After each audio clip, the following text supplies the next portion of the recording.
இறைமகன் இயேசு கிறிஸ்துவில் மிகவும் பிரியமான சகோதர சகோதரிகளே, நண்பர்களே, குழந்தைகளே, பெரியோரே, பெற்றோரே, இந்த நாளிலே ஆண்டவர் நம்மை ஆசீர்வதிக்கின்றார். அன்பு தெய்வமே, அதிகாலை வேளையிலே இதோ இந்த நேரத்திலே இறைவார்த்தையின் முன்னால் முழந்தாள் படியிட்டு ஜெபிக்கின்ற என்னுடைய சகோதர சகோதரிகளை உடைய கரத்திலே தருகின்றேன், ஆசீர்வதியும். இந்த இறைவார்த்தையின் ஆற்றல் அபிஷேகம் இவர்களுக்குள் நிறையட்டும், வேர்விட்டு வளரட்டும். ஆண்டவரே, இந்த இறைவார்த்தை இவர்களில் வளரும் போது உடைய அருள் பிரசன்னமும் இவர்களோடு இருக்கு. இந்த நாள் முழுவதும் உடைய அருள்கரம் இவர்களை வழிநடத்தும். ஆமென்.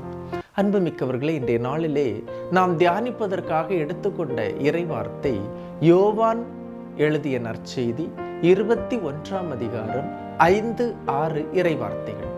இயேசு அவர்களிடம், பிள்ளைகளே, மீன் ஒன்றும் கிடைக்கவில்லையா என்று கேட்டார். அதற்கு அவர்கள் இல்லை என்றார்கள். அவர், படகின் வலப்புறத்தில் வலை வீசுங்கள், மீன் கிடைக்கும் என்று அவர்களிடம் கூறினார். அவர்களும் அவ்வாறே வீசினார்கள்.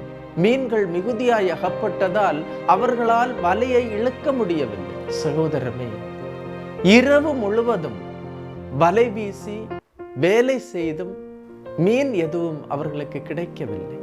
உழைப்பின் பயன் கிடைக்கவில்லை.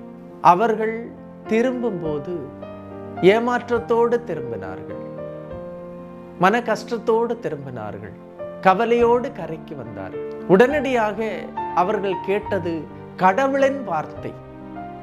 அது என்ன வார்த்தை?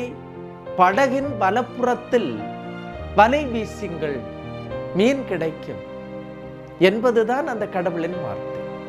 அந்த வார்த்தையை அவர்கள் உதாசீனப்படுத்தவில்லை. இரவு முழுவதும் நாங்கள் பாடுபட்டோம், உழைத்தோம், ஒன்றும் கிடைக்கவில்லை. திடீரென்று படகின் வலப்புறத்தில் நான் வலை வீசினால் எனக்கு கிடைக்குமா என்று அவர்கள் கேள்வி கேட்கவில்லை. மாறாக இயேசுவின் வார்த்தையை அவர்கள் நம்பினார்கள், ஏற்றுக்கொண்டார்கள், உள்ளத்திலே பதித்து அவர்கள் படகின் வலப்புறத்திலே வலையை வீசினர். இறை வார்த்தைக்கு கீழ்ப்படுகின்ற போது, இறை வார்த்தையை உள்ளத்தில் எடுக்கின்ற போது, அதை நம்புகின்ற போது என்ன நடக்கின்றது? அவர்கள் வலையை வீசிய நேரத்திலே மிகுதியான மீன்களை பிடித்தார்கள் என்று இறை வார்த்தை சொல்லுகின்றது.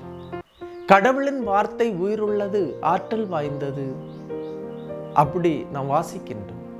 அன்புமிக்கவர்களே, உயிருள்ள அந்த வார்த்தை நமக்கு, நம்முடைய வாழ்வுக்கு அது உரமாக உள்ளது. அந்த வார்த்தை மனித வார்த்தை அல்ல, அது நடந்தே தீரும்.